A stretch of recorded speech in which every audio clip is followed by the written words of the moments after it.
Yung dating maaga lagi ng late, ano po ang gagawin natin? Pag-usapan natin yan in this new Trying Hard podcast episode.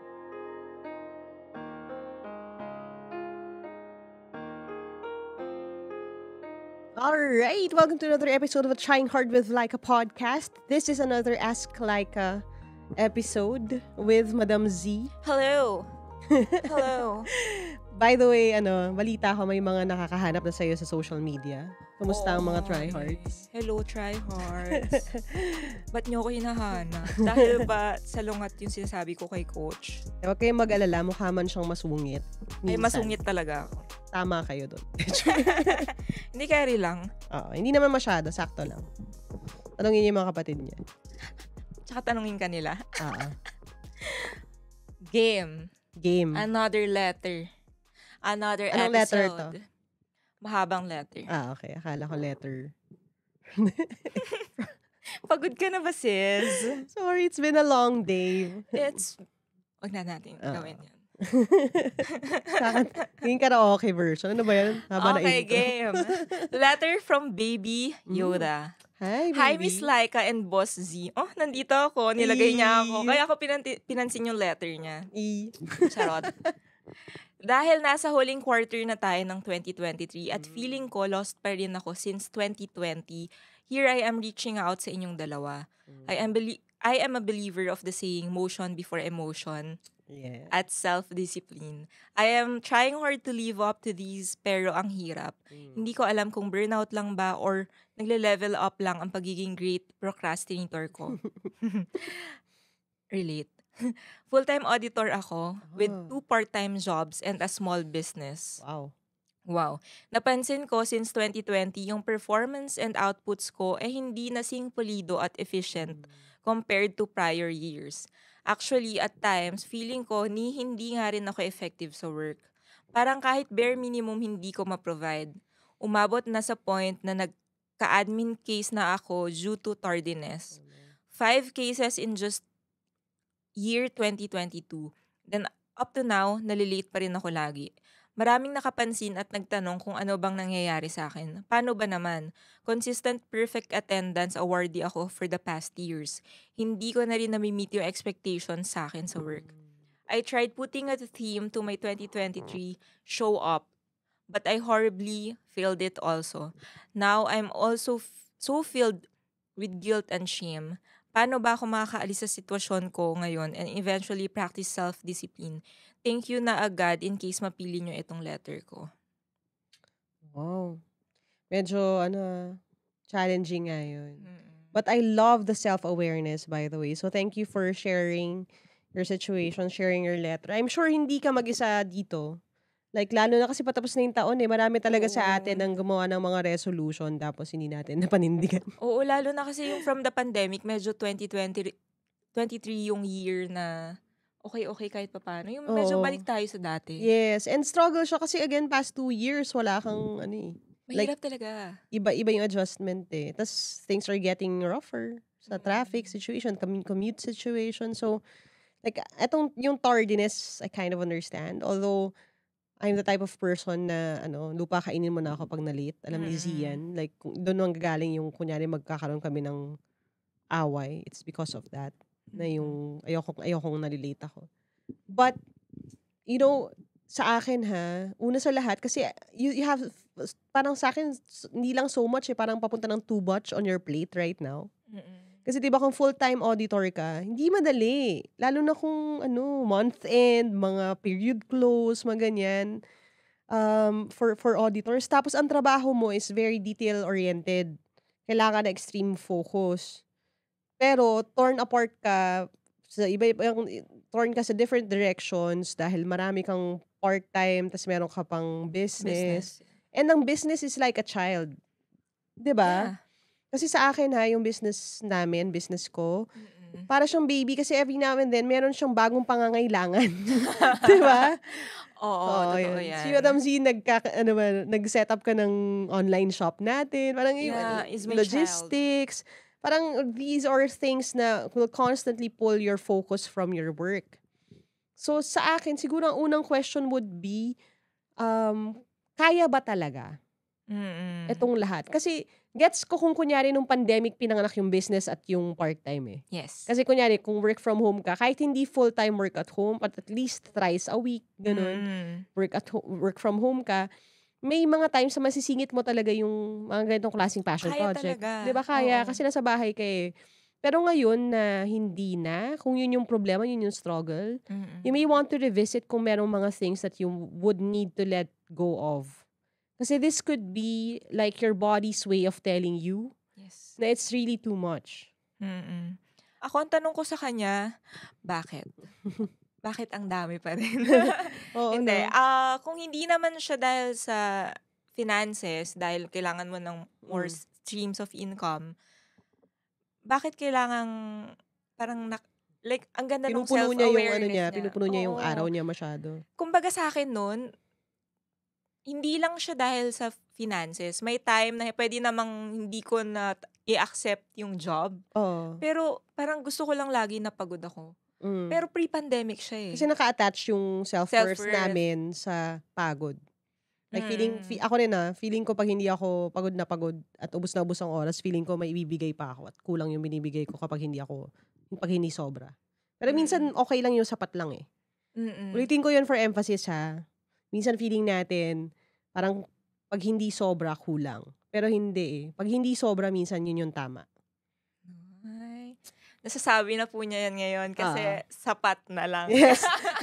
Nasasabi ko na yan ngayon kasi dati hindi ko yan pwedeng sabihin kasi hindi ko kaya pwedeng payuhan na i-prioritize ninyo certain things or let go of certain things kasi during those times, hindi ko yan ginagawa. Hindi ako natutulog, hindi ako nagpapahinga, wala akong rest day. Wala akong rest day, hindi ako nakakapagluto kasi wala talaga akong oras. Pero ngayon, alam ni Zian and the team has been so kind and gracious din to build a system around me ngayon na meron akong rest day at least once a week. I can now go out and watch shows that I love. I have a fixed bedtime. I would only work until 8 at most every day. Like, hindi pa rin siya sobrang idea. Like, I wish I had more time pa rin. Pero, medyo ano na siya. Ang laking sustainable na siya. Oo. Laking improvement na niya. So, yun. Think about it that way. Baka you need to let go of something.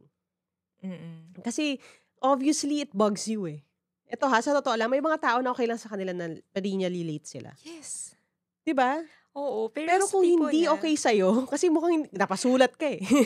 Mukhang ano siya, excellent person siya eh. Yes. If it bugs you and you know it's not who you are, this may be your body's way of telling you something.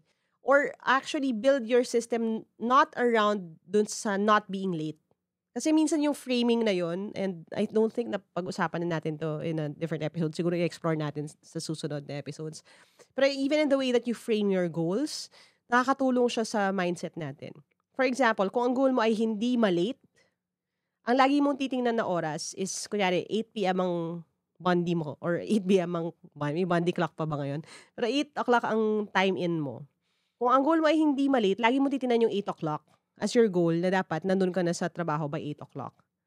And usually, dahil ang tao operate under fear, and may episode tayo on fear and love, diba? Napag-usapan na natin to before, but not in this context. Pag operate ka sa fear, lagi kang stressed. Lagi kang panic. Lagi kang punong-puno ng cortisol, ng stress hormone. Kasi nga naghahabol ka ng late. Pero if your goal is changed into, I want to be out the door by 7. Kunyari. Ang nangyayari sa kanya, since positive siya, di ba? Ang goal mo is in the process and not in the results. Iba yung dating niya sa utak natin. So, ang goal ko ay hindi malate. Double negative, no? Para ang goal ko ay makaalis ng maaga. May distinction yun eh. Di ba? Parang kunyari sa grades, hindi mo goal na hindi mo magsak. Ang goal mo ay makakuha ng magandang score. Nice. Some people may think na pareho lang yun, pero hindi. Like, the way that we trick our brain sometimes into doing positive things, and kasi meaningful things, pleasurable things, dahil may na-achieve kang positive that day, naiiba yung thinking natin. So, you want to start with that. Reframe your goal. Ang goal mo ay hindi malate. Ang goal mo is to get there early by leaving early. And makakatulong din yun sa isa niya pang question na anong gagawin niya bilang great procrastinator. Yeah, totoo yun. So sa procrastinating kasi, and I think may YouTube video series ako nito on procrastinating. Meron. Pakipanood na lang. Sorry, alam ko yung Sunday quality niyan, motivation. medyo junky pa, or medyo, Ulitin mo na lang sa podcast. ulitin ko na lang sa podcast. Pero meron akong series on procrastination sa YouTube, sa Sunday Motivation videos. You might want to check that out habang hindi ko pa nagagawa yung episode on procrastination dito. But it's another mind trick is setting a deadline that's earlier than the actual deadline. So, kunyari ako, kung may deadline na Friday, ang personal deadline ko is actually on a Wednesday or on a Thursday. Basta earlier than Friday. Hindi para i-extend yung deadline. Pero for me to have a sense of accomplishment. Kasi kapag na-meet mo yung deadline, it's called survival. Pag maaga ka sa deadline, you feel happy. Kasi, nag-transcend ako. Di ba? Higit ako dun sa expectation sa akin. So, again, nag-shift. Kumbaga, ang ginagawa mo is not cortisol control or limitation. Ang cortisol kasi, by the way, guys, or cortisol, kasi pag sa siya, cortisol is our stress hormone. Lumalabas yun kapag yung nagpapanik tayo, nagmamadali, stress na tatakot. Ang dopamine is our happy hormone naman. And guess what? Tayong mga tao, we don't enjoy avoiding a fear or avoiding pain. We enjoy chasing after good things or chasing after pleasure. So, ibig sabihin, ang goal natin is the dopamine hit noong kapag accomplished ka. Hindi dahil nag-survive ka lang or nairaos mo lang. So, yun. Sa procrastination, set kayo ng earlier date. Sakit. Yeah. Chinichase ang dopamine. Minsan, hinahack din natin dapat yung brain natin sometimes. Like, these little things, I know, parang, pareho lang yun eh. Sa akin kasi ang tinatawag ko dyan, utuin mo yung sarili mo. Kasi ako inuuto ko lang talaga yung sarili ko. Di ba, ang hirap na hirap akong mag-accomplish ng task. Yes. Kaya yun, pero ang helpful sa akin bilang great procrastinator, kasi ang lala ko rin talaga, pero meron akong mga, anong tawag doon, workaround sa kung paano ako mag-isip. For example, per day lang siya. Sa akin nakakatulong talaga yung planner. Hindi naman siya shameless plug na, hi, may planner po si Laika if you want to buy. Any planner naman. May planner. Kahit notebook lang, guys. Oo. Isusulat mo siya doon. Gets ko, nakaka-overwhelm. Kasi ang haba every day, tas ang dami niyang ginagawa. Pero ang sa akin nakakatulong per week yung task list. Hindi siya daily. Kasi nga, kunwari Monday pa lang, ang dami mo nang gagawin. Tapos magwa-procrastinate ka na buong week. Tapos yun, wag mo lang i-punish din yung sarili mo ng, hindi ko nagawa lahat ng kailangan kong gawin today. Tapos magsa-spiral ka na dun. Bawi next time. Like, ikaw din, diba? Pag kunyari ako kasi ganun parang strict ako sa task list. So, kunyari may hindi pa ako nagagawa. Tapos magsusorry ako sa kanya profusely na parang, sorry, hindi ko nagawa, ganyan. Tapos sasabihin niya sa akin, okay lang, bukas. Ganun. Bukas, pwede namang isara na yung tindahan tonight. Do it early morning tomorrow na lang. Okay lang yun. Be kind to yourself dun sa process na yun. But again, dun na kasi papasok yung padding Diba? Kung yung deadline that you set for yourself is not the deadliest deadline. Diba? Hindi ka pa rin late kasi earlier, late ka for your personal deadline, pero early ka pa rin for the deadline. So at least meron kang time para makahabol. Ang problema lang doon, yung may iba kasi nagsiset ng personal deadline tapos hindi pa rin nila pinapansin yun. Yung deadline pa rin. So, pero kayo, tryhards kayo. Hindi kayo katulad nila. So kasi Baby Yoda, believer siya ng self-discipline tsaka yung motion before emotion. Yes. So siguro yung sa next question niya, maganda kasi and I'm sure maraming tryhards yung nag-iisip. Meron siyang theme for 2023. Show up. Pero hindi niya nagawa. Well, actually, technically, nag-show up pa rin siya late lang Again, we need to reframe it. So, kung show up early, diba? Show up on time, diba? Nagkaroon ng, like, those two additional words change the entire thing. Yes. Kasi sa akin, ang showing up, actually, and your brain would probably interpret it that way. As long as you're there, you showed up Pero to show up early, to show up ready, to be excellent, those are different things. So that may be, sa totoo lang sa akin, parang that was you priming, and inadvertently, well-meaningly, di ba? Priming yourself for just this. Kasi kung show up ang, hindi ka nagkulang doon kasi you're still there You're still showing Tsaka up. pwede mong start everyday yun. Nag-fail ka kahapon, try mo ngayon. Nag-fail ka today, try mo ulit bukas. Hanggang, one step at a time. I haven't been posting a lot of videos lately, and here's why. This is the official planner para sa mga tryhards. I created this planner with one goal, which is to make a planner that's good enough for you to destroy. Anong ibig sabihin ko dyan? Alam ko yung feeling na bagong-bago yung planner mo, mabango pa, at dahil ang ganda-ganda niya, parang ayaw mong sulatan. Kaya I wanted something na pagkahawak ninyo, gustong-gusto nyo nang simulan na sulatan kahit pangit ang handwriting mo o wala kang maisulat. This planner is undated, parang ikaw. Which means you can start using it or stop using it whenever. Hanggat may space pa siya. This planner may also be the best worst-looking planner you'll ever get. Anong ibig sabihin ko dyan? This planner comes with its own ink stains, coffee stains, doodles, at kung ano-ano pa, para hindi ka ma-threaten. Kasi nga, di ba, mabuti nang magulo yung planner pero maayos yung buhay, kesa maayos yung planner pero magulo yung buhay. Now, paano naman yung mga walang plano?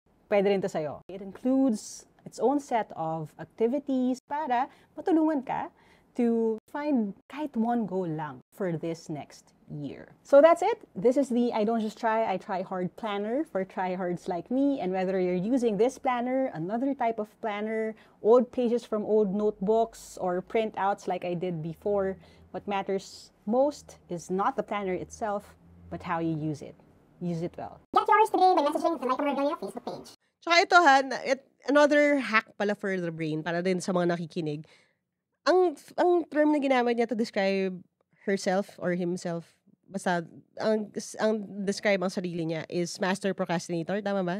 Great procrastinator. Baguhin din natin yung language dyan, ha? Kasi alam nyo, language is very powerful, no? I don't know if any of you believe in God, but di ba, how did the universe come to be? It's through words, di ba? God said, let there be light, and there was light. Sa akin, and even sa New Testament, di ba, ang si Jesus was the Word, and the Word was God. And the Word was God, and the Word was God. So sa akin, language is very important. Kaya di ba, lagi ko sinasabi to, accuracy of language dapat. So whenever you tell people na I'm a great procrastinator, I am the great procrastinator. Procrastinator kasi ako eh. Try hard sa, look at me. Marami kayong ganyan. Kilala ko kayo. Yes. Like, inown nyo yung title na yon. Ganito kasi ako eh. Lagi kasi akong late. Serial procrastinator ako. Great procrastinator ako. It seals that as your identity. You're branding yourself na ikaw yun. So, maybe change the way that you call yourself din. Buksan mo ng yung pinto ng opportunity. Hindi ka great procrastinator. You used to procrastinate a lot. But you're not a great procrastinator. Kasi a great procrastinator would be shameless about it. Diba? Na parang walang mali. Pero you're feeling bad about it eh. Ibig sabihin, you used to procrastinate. You didn't procrastinate before. Now you're procrastinating a lot. But in the future, you can stop doing that. Or at least try to keep yourself from doing that. Because you are not a great procrastinator. You just happen to be procrastinating nitong ibang parts ng year na ito. Tama ba? Yes. Kasi words are powerful, guys. Kasi ako, I used to call myself a failure. I would call myself, kasi ako, ganito ako. Lagi akong, sa totoo lang hindi ko lang siya binabola kasi hindi naman niya birthday. Pero nakatulong sa akin si Z. Kasi si Zandy would always call me out. Na parang, pakiulit, ano sabi mo? Pag sinabi ko na ang stupid ko ang stupid ko naman. Ano? Oo, kasi ako naturuan talaga ako ever since bata ako na words are powerful. Yeah. So, kung ano yung tinatawag natin sa sarili natin, yun yung nagiging tayo. So, start calling yourself yung kung ano man yung maging... I'm an early bird. Oo. As in, ganun ka basic. Oo. We live up to certain expectations eh. Kahit na yung expectation na yun tayo yung nag-set. So yun, lagi niya akong sinasaway. Pag sinabi ko yan, ang stupid ko naman, sabi, ano uli? Tapos kailangan ko siya rephrase as, hindi smart yung ginawa ko. Hindi siya smart move. I shouldn't have said it like that. Kasi totoo yun, hindi naman ako stupid eh. Parang, sa totoo lang hindi naman ako, it's just I made a choice na hindi masyadong smart. Tsaka before, nung kakamit pa lang natin, yung kung paano may describe yung sarili mo na, ganito lang kasi ako eh, ganito, ganyan. Tapos ako, bakit? Paano mo yan nasabi? Oo. Yung minsan kasi sa sobrang taas ng expectation natin sa sarili natin, hindi na natin nakikita yung mga accomplishment. Mm. So, sa'yo, na alam ko sa sarili mo, failure yung lagi kang late sa work, hindi ka na ganun ka-efficient. Pero kung nag-improve ka naman this year than last year, ano na yun? Win na rin Win yun na eh. natin yun. And then next year, you try to be even better than you were this year. Yes. Or even don't wait until next year. Oo, tomorrow talaga. Yeah, that's actually a good segue dun sa sasabihin ko na, alam niyo po yung planner that I designed. Yeah, the planner that we designed for the tryhards, yung is undated precisely for that reason. Kasi I kept telling people na hindi nyo kailangan maghintay ng January for a new resolution, for a new year, ano yung parang, year, title ng year niya. Hindi mo kailangan hintayin yung bagong taon for that. You can do that tomorrow. Kahit na, ngayon, October, kahit November ngayon, kahit December 29 pa ang awkward, no? Diba? Sana hintay mo na yung New Year. Hindi. Kung gusto mo magbago ka ngayon. Okay lang yun. Hindi mo kailangan maghintay ng bagong year para sa bagong resolution. Alright? Yes. So, part lang doon, dagdag ko lang yun sa planner. Meron ka, di bang, activity sheet? Yung sa month end. Ayo. Meron ka yung checking yung past month. And yung naglo-look forward, so I will what? Yeah, siguro explain ko lang really quickly kasi this would help you rin, no? Kasi this helps me. I do this, no? Month-end assessment. So, meron 3 boxes dito. I experienced. So, kung meron kang mga milestones, kahit hindi milestones, kahit big things, bad things, ilagay mo rin siya. Basta experience good or bad. Diba? Lagi ko sinasabi kasi from everything is a learning experience. And then the second box is I learned. Ibig sabihin, ano yung lessons na natutuhan ko from the experiences I had. And then, yung so I will is for your next month or next months in the future.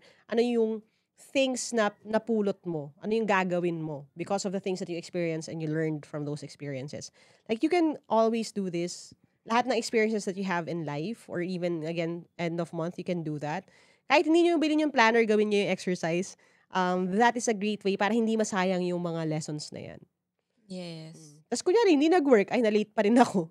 Okay, try tayo ng something else. Pag natanggal ka na sa trabaho dahil dyan, ibang usapan na yun. Hindi naman siguro. Feeling ko kasi, Sana hindi. kilala naman nga siya na Oo. excellent eh. So, yun talaga yun eh. Yung parang, mahirap minsan bumalik dun sa sync na yun. Pero kaya mo yan. Tsaka yun nga, again, may nagka-admin issue ka tapos hindi ka pa tinanggal. Like, gets ko na merong doon, may process. Pero, naniniwala pa rin yung pinagtatrabahuhan mo na hindi, you're just having a bad time. Oh. May bad season lang or hindi masyadong good season ngayon. Pero lilipas din yan. And ang susi talaga dyan is trying. So, keep trying. Thank you for your letter. Let's round it out. Maraming salamat. At I'm hoping that helps. May gusto ko pa ba sabihin, Madam Z? If meron pang mga gusto mag-send ng letter, just send it sa bit.ly/asklikeapod. Yeah. POD. Nasa link din sa description ng episode na ito if you want to send your own letters. Thank you again, Baby Yoda, for that letter. Thank you. Sobrang, as you can see, medyo napahaba yung conversation natin kasi maraming pwedeng kapulutan ng aral doon. Sana yung mga brain hacks na yan ay makatulong sa'yo. Reward yourself din, ha? And remember, just be kind to yourself dun sa buong process. Lahat tayo nag-grow eh. Lahat tayo nag-improve pa. Lahat tayo may bad seasons in our life. May slow seasons in our life. Ang importante dito is yung strength din to keep trying to be better. Para maging mas better talaga yung mga bagay-bagay. Okay, so let's end it at that. Don't forget to follow the podcast if you haven't yet. Join us sa conversations natin online. We have a TikTok account at Trying Hard Podcast. Tama ba? Yes. And you can exchange thoughts din sa Trying Hard Podcast community on Facebook. Alright, as we always say sa podcast na ito, dream big, work hard, start now. And don't let those who call you a try hard keep you from actually trying hard. Ihabol ko na rin, hindi nakakahiya to try hard and fail. Even when it comes to improving yourself. Mas nakakahiya not to try at all. See you next time. Bye! Bye.